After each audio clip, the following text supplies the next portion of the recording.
There's no real reason. Good morning. Happy Monday. Welcome to Screen Junkies Universe. It's going to be a great day because we already have Roxy Striar. We're working out. We're feeling fit. Starr is here. Dan Murrell is here. There's a lot to talk about. Batwoman is chased off Twitter. Truck news, the slow death of MoviePass, and more. I swear we are just watching that little circle the drain slowly dying. We're just going to poke it with the stick every time it comes around. It feels a little grim. It's not even that slow, though. It's kind of like a quick drain. Yeah, it's been over some... Well, let's talk about Ruby Rose. Ruby Rose leaves Twitter over a backlash over her Batwoman casting. This is via THR. She was recently cast as Batwoman in the CW's Arrowverse, as we reported right here on Screen Junkies News.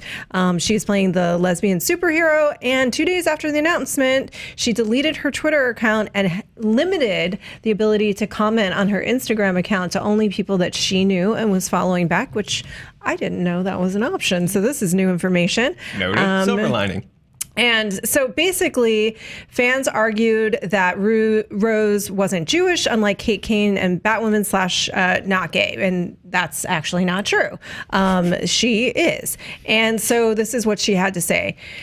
Where on earth did Ruby is not a lesbian, therefore she can't be Batwoman come from? If this has to be the funniest, most ridiculous thing I've ever read. I came out at 12, and I have for the past 5 years had to deal with, quote, she's too gay. How do y'all flip like that? I didn't change. She wanted to say, when women and when minorities join forces, we are unstoppable. When we tear each other down, it's much more hurtful than from any other group. But hey, love a challenge. I just wish more women and the LGBTQ community supported each other more. My wish was that we were all a little kinder and a little more supportive of each other, sending everyone love and gratitude. It's been a roller coaster of a year, this month especially. I'm looking forward to getting more than 4 hours of sleep and break from Twitter to focus all my energy on my next 2 projects. If you need me, I'll be on my bat phone. She's not going anywhere. That's good news. Guys, I don't know. Let's just kick it off with thoughts. I don't know if I want to be here anymore. Like, why are we on this earth if people do things like this? And I don't actually mean that, but it's like, so the argument first was you're not gay, and then when she said she was, it was you're not gay enough. What the F does that mean? I didn't want to use the one for the day, so I bleeped it, Billy. It didn't count. What does that mean? Technically, we don't have one for the day. Technically there is 0. Sometimes we... Oh, it's just when we do it, it was the one. We say it's one. Well, I didn't do it. I don't understand. I think she's a... you guys know I got to talk to her for Screen Junkies for the Meg. She's a doll. She's a good person. She's got a kind heart. She was excited for this role, and we just battered her. Yeah. The thing that's also, I mean, it's upsetting on a lot of fronts, but it was just factually inaccurate attack. It was like, took a little like Googling to find out like, hey, I'm not mad. She was actually. Yeah, it took an almost no Googling. Yeah. It took typing Ruby, and I didn't even have to type Rose. It autofilled for me. Thank you, Google. And Creepy. then I read all about how, well, it's because everyone's checking, I think, this weekend, like, is she? And it turns out she's gay, and it's fine. This is like a bigger picture thing for me, where I think we need to get a little less obsessed with our pop culture stuff, because this is no different to me than people freaking out about Star Wars. Mm-hmm. It's people. Kelly Marie Tran, Billy Bobby Brown, also chased off social media. Yeah. It's no different than, this isn't the first time the CW's had to deal with this either. And the DC shows on the CW have such a good track record for the LGBT community and representation. They did I can't remember what con it was, but they did a panel where the actresses that play Supergirl and most of it noise. Was it Klexicon? Yeah, I think, and they made it. They teased about because everyone always wants Luthor and Supergirl to be together. It's like one of the big ships. And they made a joke about how it was never going to happen, and the same kind of eruption happened because the thing that you decided you wanted in a show that you made up and took out of your brain was not going to happen, and like they had to apologize and roll over, and it's just why do people do this? I don't know. It's a really good question, and it's certainly not the only case. It's not the only recent case. Dan, what's your take? this is 100% related to what happened to Kelly Marie Tran. It may be people from a different side of the spectrum. It may be people of a different ideology, maybe people from the same ideology, but it's related to the same problem. And I think that is, again, when you're looking at an issue like this, you can't just look at it from one side. Because to be honest, when I read the headline here, when they said that Ruby Rose was chased off Twitter due to the reaction of her Batwoman, I kind of expected the story to play out differently. So did I. I mean, we were talking about it this morning, and I said, "Oh, were they against the character because she's gay?" No, that wasn't what happened. And I think that that's really important, is that this is the same issue that is being faced with the whole Star Wars thing, which is that people put themselves in the position of, I am a fan of this. I have my idea of what is acceptable for this character or for the portrayal of this character, and I will not accept. They didn't give it to me. Different. I will not take this thing that you have given me because it does not conform to my parameters of what is acceptable, and that is not that's not okay. That's closed-minded. Nothing will ever usually conform to what you deem is 100%. And this goes all the way back to Michael Keaton being cast as Batman, Heath Ledger being cast as the Joker. Like, there was no Twitter then, so it wasn't as big of a deal, but it's the idea of, I have my idea of what's acceptable. And if you don't conform to that idea, then I am going to make a backlash. Now, the other side of this is, and I think where this probably hurt her the most, is that from within a community that she counts herself part of, it sounds like there was some pushback in the LGBTQ community as far as, like, you're not gay enough, you're not. And again, that's what I say when you have to look at it from all perspectives, is that even inside of a community, there can be division. And this idea of, like, I don't care if you're part of this community, you're not enough of this or you're not enough of that, and therefore it's invalid. And that's really, really hurtful and counterproductive, because in doing that, you drive people away and you throw up division where there doesn't need to be division. And right. And that's what's frustrating, is it's not just people on the right, and it's not just people on the left, and it's not just apolitical people, and it's not just gay people, and it's not just straight people. It is people of all ideologies who get this thing in their head of, I will only accept X on this thing, and then they bully and yell and harass, and there's disagreement and there's harassment. And there's also sort of fringe extremism in any particular area of the world. You know, there's just, I don't think that the number of people that were attacking her probably represent the viewing audience that will watch and enjoy the show in the slightest. But that doesn't matter when you're Ruby Rose and you're trying to have a weekend and all you're getting is vitriolic hate sent your way, because that is then your reality. That's her version of reality in that moment, because it's what she's seeing. And it's, I absolutely understand why she would just shut it down.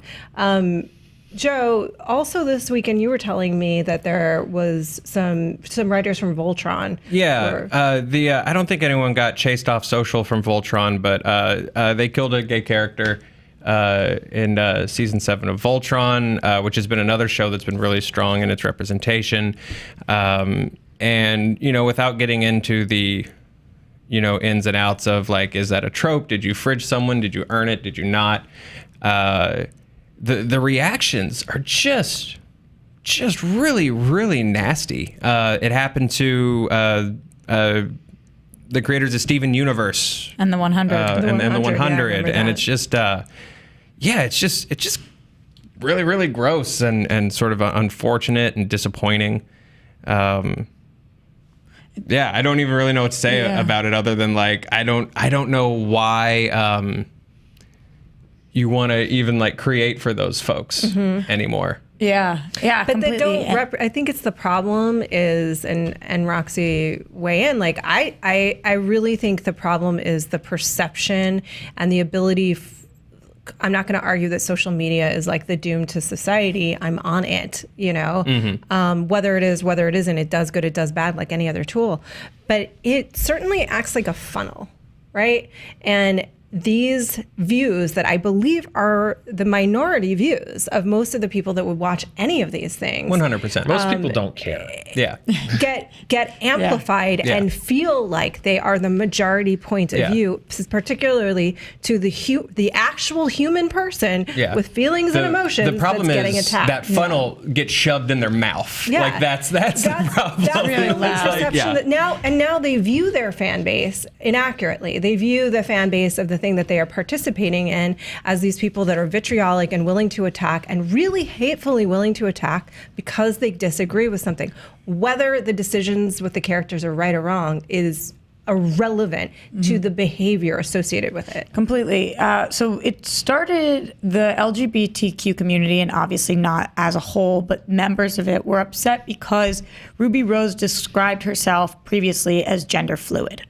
And they didn't feel as if gender fluid was loud enough for what they needed, which was a lesbian to fill this position. And that's why people were upset that gender fluid was not close enough for them. Now, what's really upsetting is that every single letter of LGBTQ has taken so long to actually be a part of that community. Every time that it started with just gay and lesbian, and then every time they need to fight for another group, another minority, they have to stick together because it's so challenging if it's just T on its own or if it's just B on its own, and together there is strength. So to watch each letter tear apart a different letter, it's the exact opposite of what the LGBTQ community stands for. And I don't understand how somebody could be a proud member of that community and try to knock down another letter. Whether she is, I don't know her personally in terms of her sexuality and her sexual preferences. Whether she is bisexual or a lesbian, she's saying she's a lesbian. She said she's gender fluid. That's her bag. That's her deal. She's part of the community. She should be embraced. She's one of the letters. And it is, like you said, Dan, it's not just left, it's not just right, it's all different people and all different communities. And the inner community disputes and things like this are the most disgusting to me because those are the people that need to lift you up the most. Mm-hmm. Yeah. And the good thing about fandom, Joe, and we've talked about this a lot Lowercase. lowercase fandom, is that people have been able to discover each other. You know, when you really love something and that started out so nicely. Yeah. Oh, we both love this thing. Let us communicate about it and take it to with the degree that it is appropriate, you know, or that you feel. Some people feel far more passionately about certain fandoms than others. But then that other thing that has come up is this sense of ownership, which obviously always existed. And you're going back to Batman 89. That sense of ownership existed then. But the immediacy of attacking Michael Keaton, he may have heard that 10th hand, that there were some letters, or they may have just kept him away from it because they wanted to protect him. And I don't blame Starrs at all for saying, I've had enough. And to be fair, Michael Keaton probably didn't care. And the reason that he didn't Michael care Keaton. was that there was no social media and people weren't sending letters to his house, I assume. And so this was something that was happening away from him, and Warner Brothers was dealing with it. The difference being now is people have this tool to, in some ways, instantly reach their either directly or indirectly these people that they are purportedly fans of, but that also gives a voice to people that want to reach them who have a beef with them. And I'm not saying that anyone should be above criticism. That's not true. I mean, you know, if people disagree with a movie review that I have, or, you know, anything that we say on the show, we hear about it all the time. And not saying that like people should only send positive things on social media, but it should also be within reason, to the sense that like we have a disagreement, okay, be civil about it. You know, let's start a conversation. And this just seems like vitriol. And that's what's unhealthy, is when all you're doing is sending people this vitriol and this hatred and this, you know, I agree. It's not a majority of people, but it's the loudest voice a lot of times. And it is discouraging. I cannot imagine how discousing it is if you're Ruby Rose. You got cast as Batwoman. You got cast as That's so cool. Batwoman, You should who's be going to be, celebrating. you know, like that is groundbreaking in a number of ways. And I would imagine that she perhaps had an expectation that inside of the community that this would be a cause for celebration, and I'm sure that it is in so many ways. But when those negative voices flood out the positive voices, and this thing that is a really kind of big milestone for the LGBTQ community becomes to Ruby Rose this thing of, not just people not liking it, but as Roxy mentioned, a lot of people inside the community tearing her down. I can't imagine how discouraging that is. By the way, just as a tidbit, because I don't know if this is relevant to you guys, but to me it makes sense. Not only was she cast as a lesbian role, as a lesbian, but she was cast by a gay man, David Rappaport, an openly gay casting director, who was probably really excited to support the LGBTQ community by having somebody who was part of it portray somebody in the community. I'm sure that neither of them ever had the conversation like, maybe you shouldn't be cast because are you lesbian enough? I think they put this out there and were so excited, both of them, somebody from the community casting somebody in the community to play somebody who's a part of the community. And then this is what happened. This is not a perfect world, and everyone has their druthers, and I'd rather this and I'd rather that, and this is the ideal thing. The world will never be tailored to my exact needs and specifications. The world will never be tailored to anyone's exact wants and specifications. And you have to accept that because there is so much happening. Especially in pop culture. Yeah, and especially when it comes to this, which they're not running is, the country. In the long run, a very kind of trivial thing, to be honest. Yeah. Now, representation is not trivial, but the fact of kind of picking apart, like, well, you're part, but you're not this enough, or you're not that enough. Like bear it out.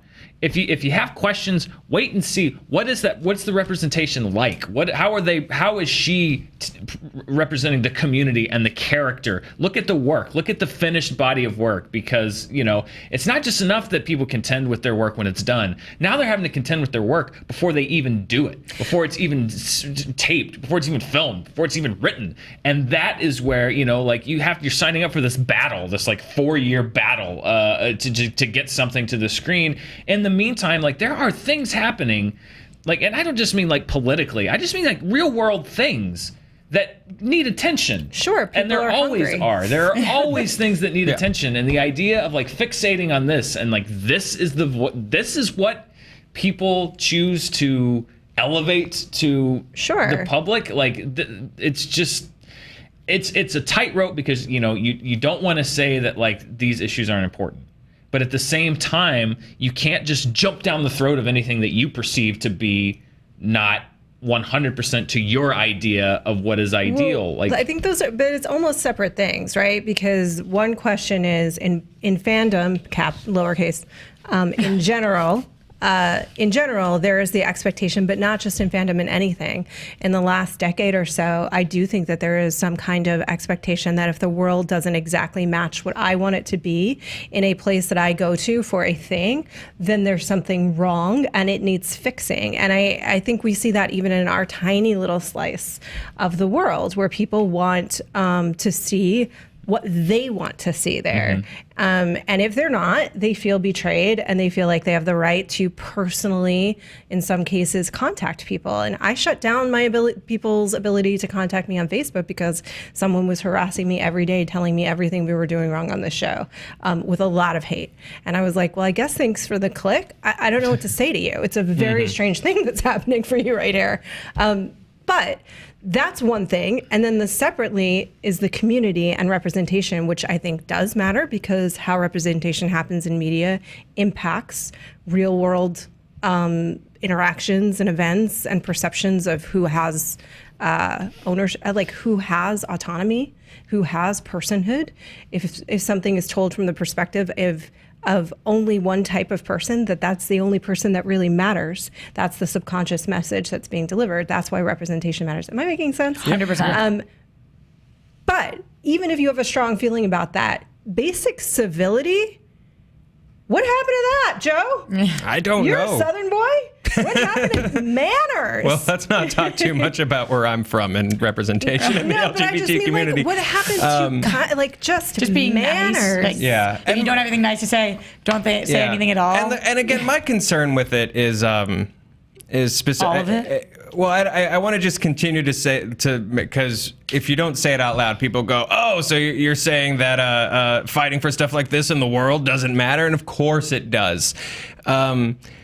But I don't know, screaming screaming at the creators of a cartoon, or screaming at the creators of a superhero show or a space wizard movie, it's just nuts to me, man. Like, I hate to throw it back. You know, Billy did an essay on Tony Stark once, which was just a re-looking at everything Tony Stark's done in the MCU.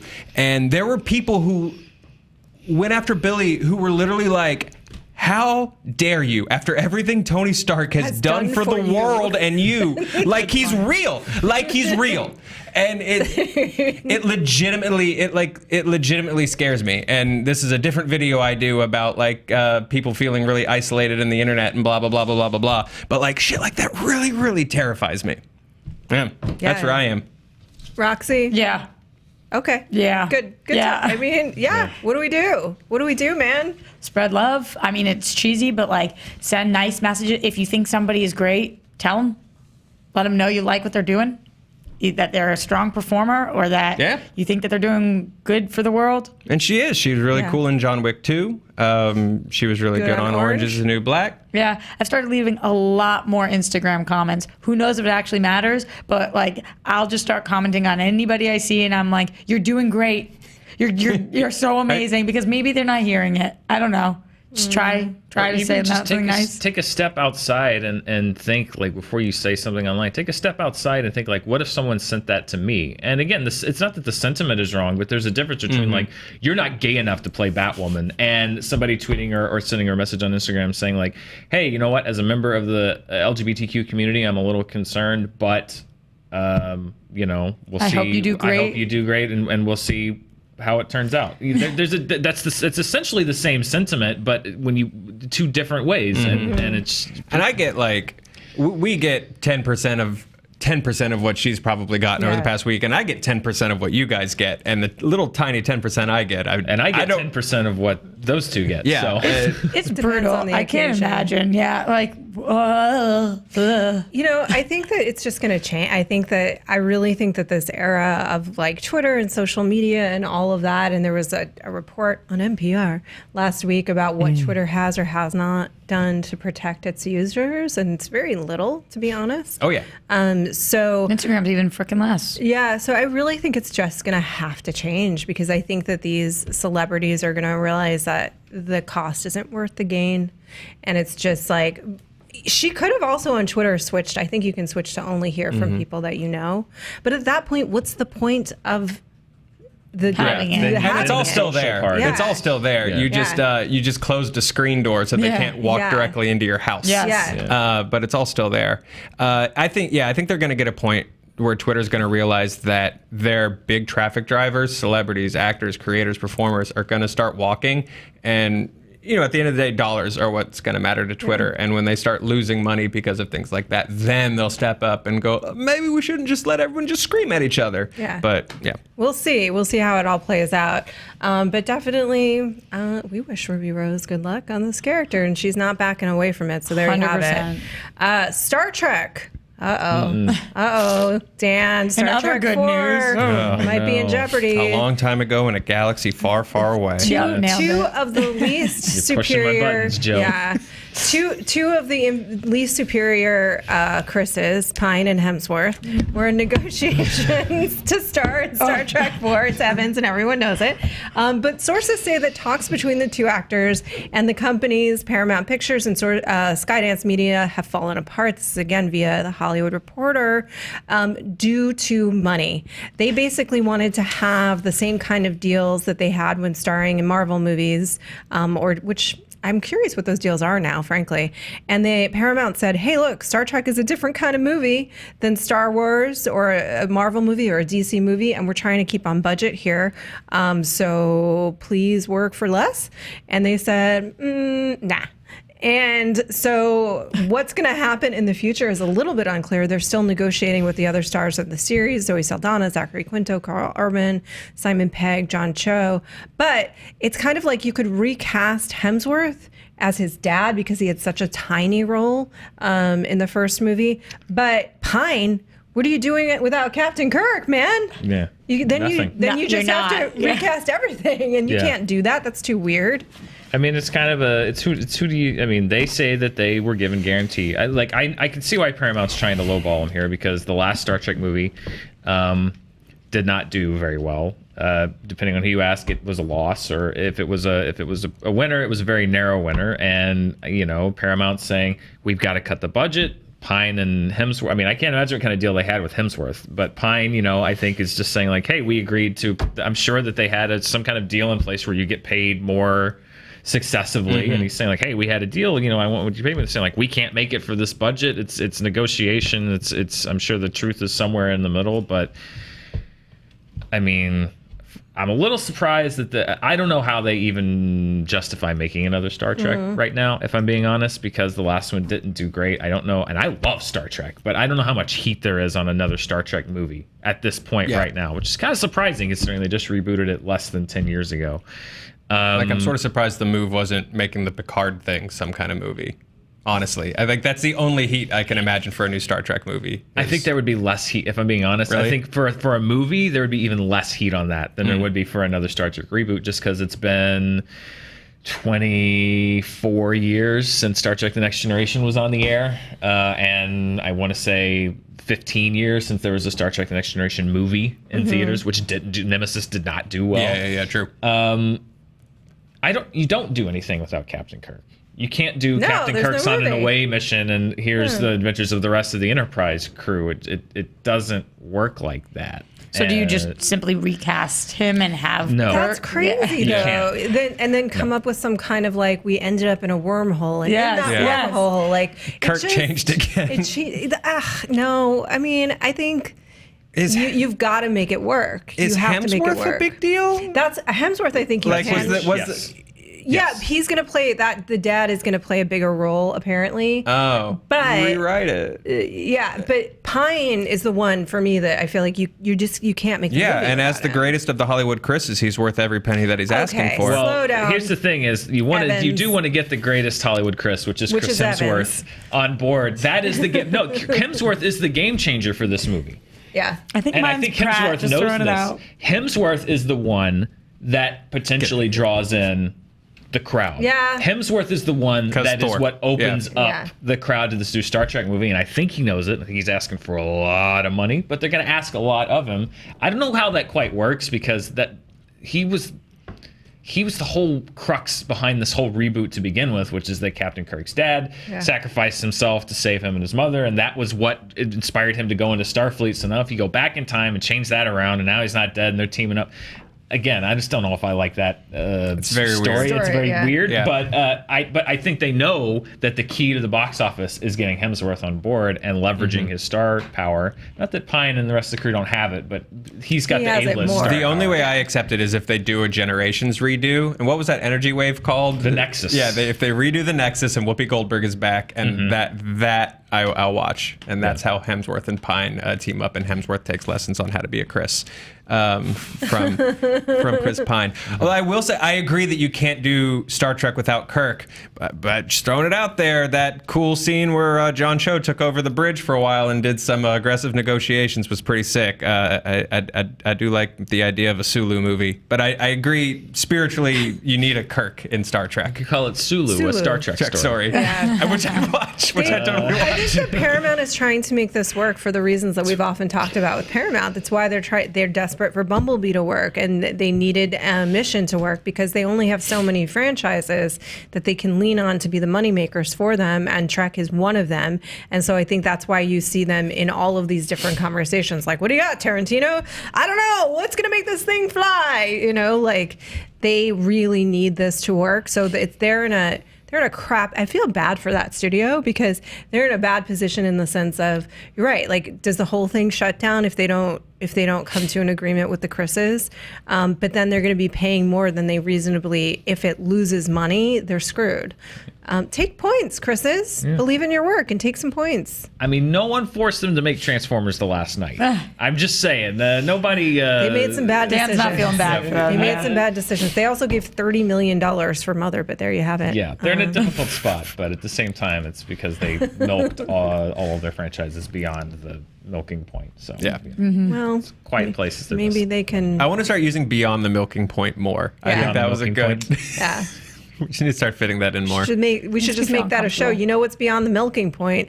Movie Pass. Welcome to Circling the Drain with Movie Pass. Oh, it's your weekly update from Slash Film and the New York Post.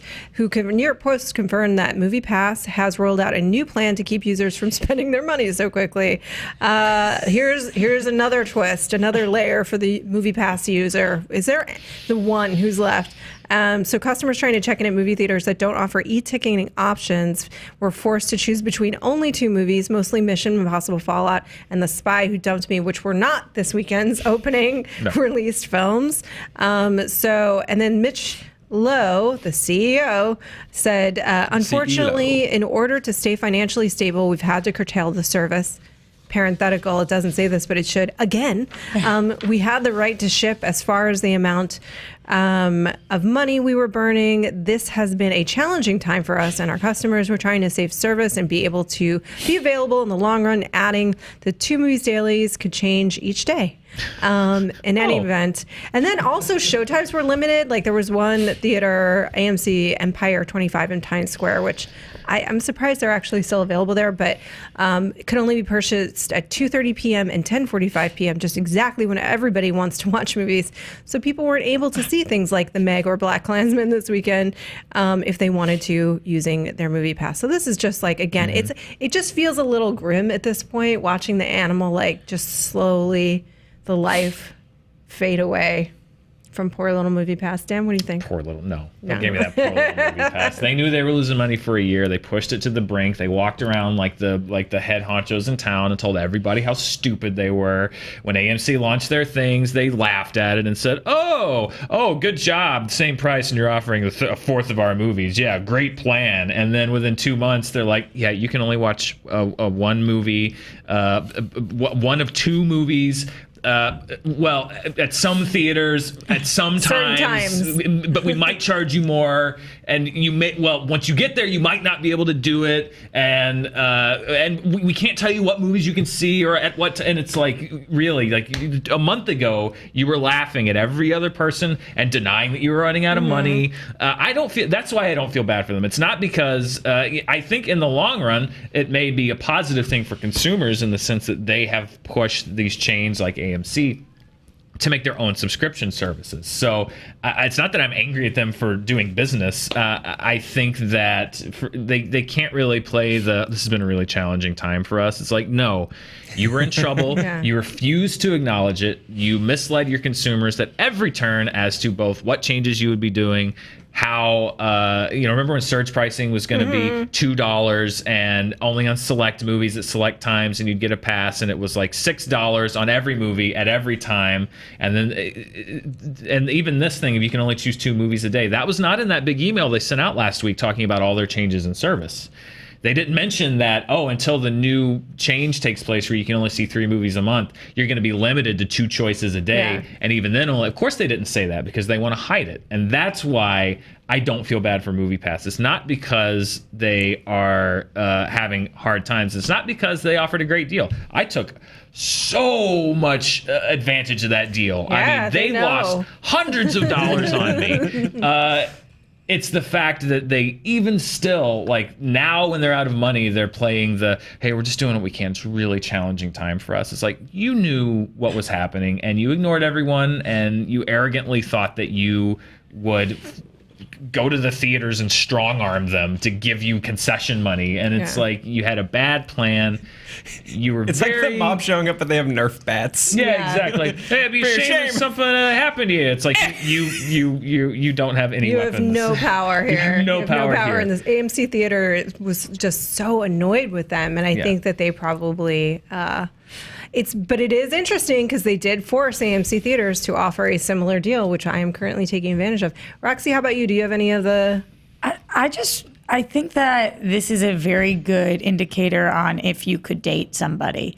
Like if you went on a first date and somebody still has Movie Pass it's game over. Well, you're not Yeah. going to see a Like, movie. You can, yeah, for sure. I can't check in. I I'm don't know what sorry. you're doing on that date, just but like it's not a movie. You were just hanging out in the mall, I guess. Different What if sensibilities. the entire I mean, like first 2 hours of the date were the person trying to get their movie pass to Just work sweating. anywhere? There's an e-ticket like theater driving. 45 minutes away. Yeah. I'm sorry. somebody should make a short on that, like people driving around just to try to see one movie based Yeah. off movie That's pass. the AMC Yeah. Pass Yeah. commercial. Yeah. It's oh, sorry, my movie pass wouldn't work, Dream Lady. AMC doesn't even need to spend the money to compete with them Yeah. at this point. Yeah. No, it's a joke. It's a joke. and the only leverage that MoviePass had, and I saw them peddling this last week, was like the spending power of their consumers. Like our consumers, spend 10% more. And meanwhile, this weekend, when you could see fewer movies than ever, Yeah. the Meg doubled its projection on the opening weekend. So they can't even look at a movie and be like, "See, look at the Meg. Yeah. It underperformed." Like, no, you weren't even available for this week for the Meg, it did just fine. still did really well. Yeah. So Because it was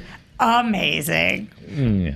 that's a whole other thing. Shark fight. You Charting- never What if- had that movie pass, right, Joe? No, I never did have that movie pass. But let me just, to quote The Dark Knight, Okay. it's always darkest before the dawn. And to quote The Dark Knight again, what if this is all part of the plan? It's not. This is it's movie not. pass. This is No. part of it. This is step 9. No, it's not. There was. I will say, like for the first couple of months, They're quietly disrupting. I Roth. would always. Oh God, that word. I would always kind of veer. Like either there's some kind of hidden genius happening here, or this is truly insanity at work. And it's the latter. It is that. It is insanity at work. There was no cohesive, clear plan. Yeah, I think there was It's like that moment when I'm drunk enough to be good Yeah. at bowling for There those was two. a guess. Yeah. I think they had a guess and a hope. They expected people to be more lazy than cheap. People were more cheap.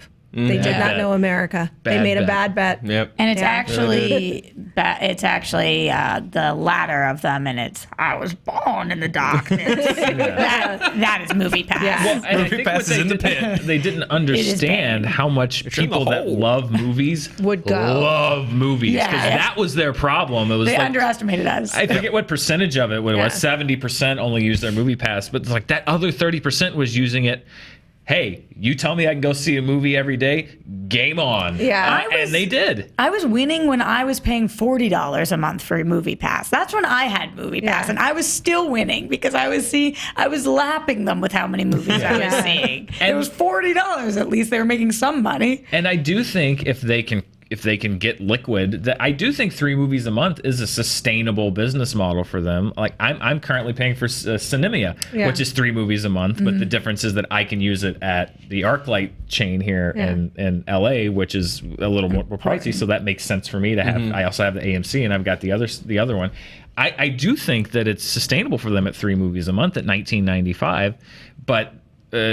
Or it's 3 a month, right? Is it 3 a week? I So don't for remember. AMC, it's 3 a week. AMC is 3 a week. 3 a I think the week. new movie pass Yeah. is 3 a month. Yeah. That's sustainable, but again, it's the fact that it's not the destination; it's how you get there, and it's the fact that they were so audacious out of the gate, and then when people said it wasn't going to work, they just thumbed their nose at Yeah. everyone and said, "You're Doubled stupid down. for thinking that. You don't understand how business works. You don't understand And how then they movies were work. We're the hostile with smart the ones very in the room." people they needed to partner with. They Yeah. were hostile with the theater chains, which is like to come at the theater chains, and the theater chains are already sending half of their money, roughly. I know that it's not exactly that, but roughly back to the studios from the ticket sales, and so they absolutely need concessions to bolster their business, right? Yeah.